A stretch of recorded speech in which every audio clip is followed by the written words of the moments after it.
we are going to learn carbon compounds in everyday life. In our everyday life, we use varieties of carbon compounds. Carbon compounds play a vital role in our daily life. The substances like sugar, glucose, proteins and carbohydrates which we use in our daily life are carbon compounds. Sugar is sucrose. The sugar we use at home is sucrose. Then glucose, proteins and carbohydrates are made up of carbon. Natural gas, charcoal, coal and gasoline are the carbon compounds which are used as fuels. When these fuels are burnt, they produce large amount of heat and energy. So the heat produced by burning these fuels is used in cooking, and the energy that is produced by burning these carbon compounds is used to run vehicles. Plastics and rubber are very familiar polymers. They are also carbon compounds. They find their application in the making of electrical appliances because of their non-conducting property. They are also used in the making of various utensils.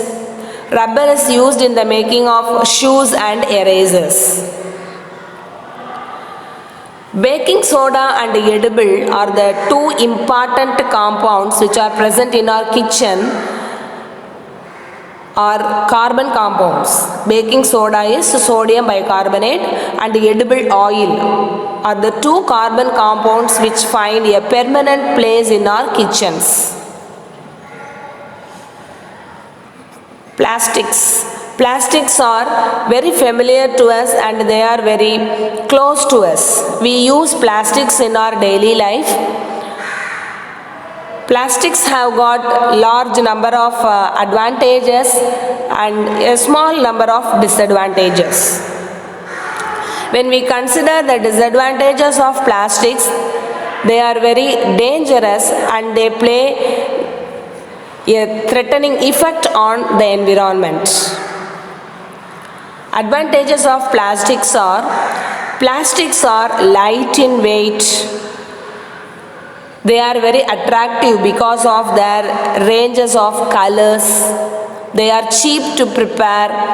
They are non-conductors of heat and electricity. And because of their non-conducting property, they are used in the making of electrical appliances. They are resistant to rusting and corrosion. They have got low thermal conductivity. And some of the plastics are recyclable. So these are some of the advantages of plastics, and here are some more advantages of plastics. Plastics are insoluble in water. They are resistant to corrosion and rusting. Because of the non-conducting property of plastics, they are used in making electrical appliances and in the making of handles of cooking vessels. The next one is disadvantages of plastics. Plastics, when burnt, they produce a poisonous gas, dioxin, into the air. Many plastics are made up of substances like benzene.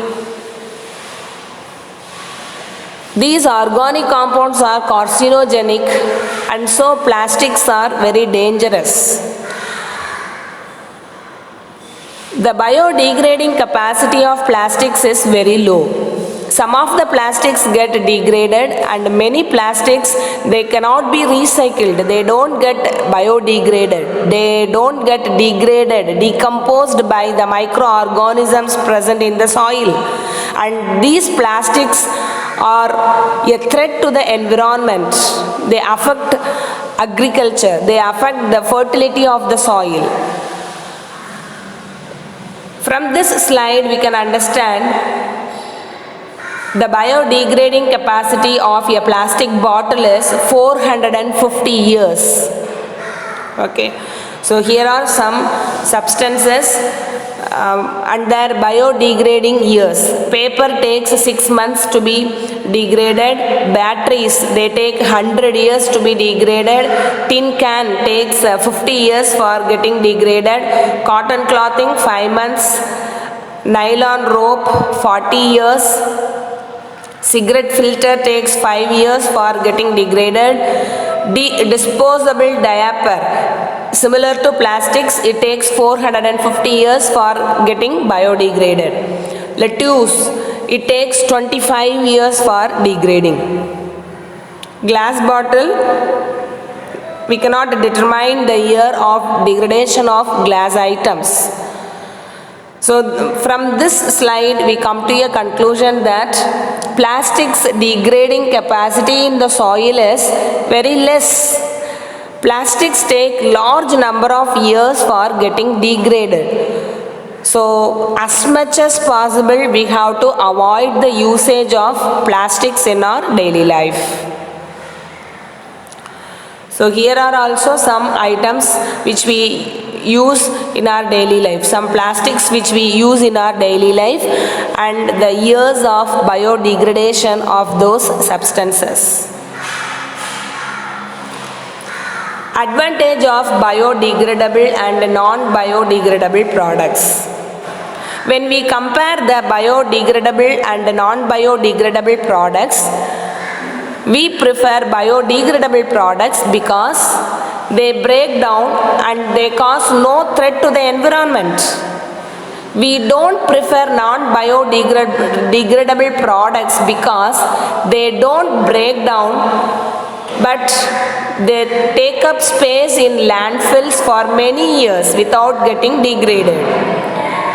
And these non-biodegradable products, though they are cheap, we should not buy them because they pollute the environment and they make our earth unfit for the future generations to come.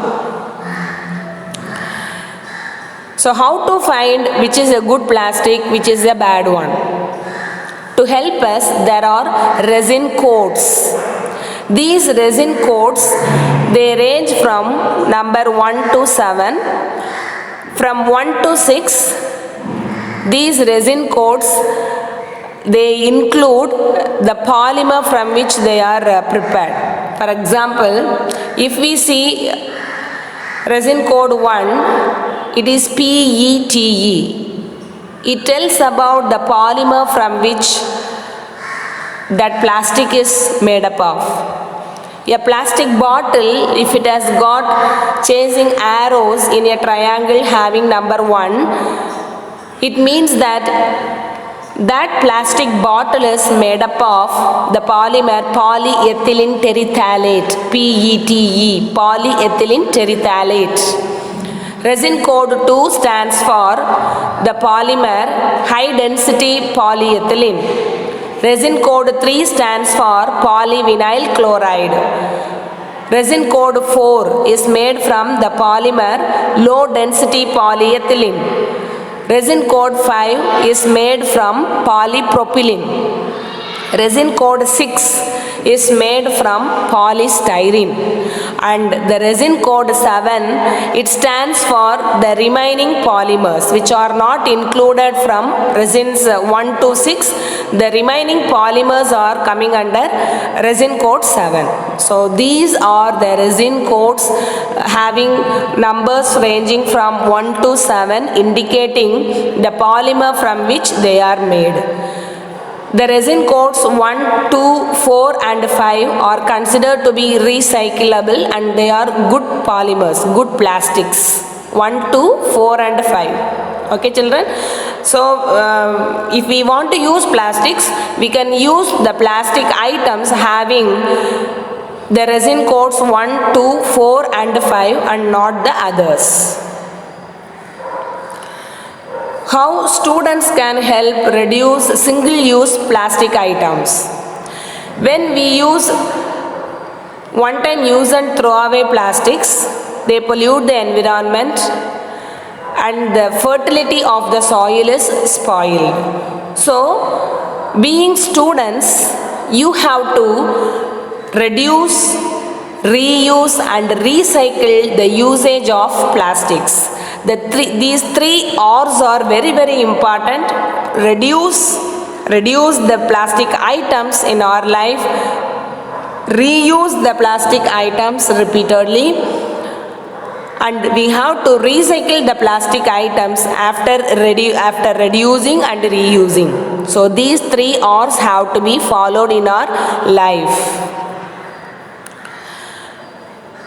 See, here are some more ways to reduce plastic waste. We should avoid using straws, plastic forks, plastic knives, and whenever we move from one place to the other place, whenever we go for a journey, whenever we travel from one place to the other, we have to carry with us the reusable items that will be needed frequently. So thereby we can reduce the usage of plastics. We should not use plastic water bottles to fill water, and thereby we can avoid plastic in our daily life. So children, being students, you have to create awareness among your parents, your relatives, and also your neighbors by your knowledge of plastics. We should educate the neighbors and our environment about the threat of plastics to our future generations. I hope you will do it and save our planet Earth. Thank you, children.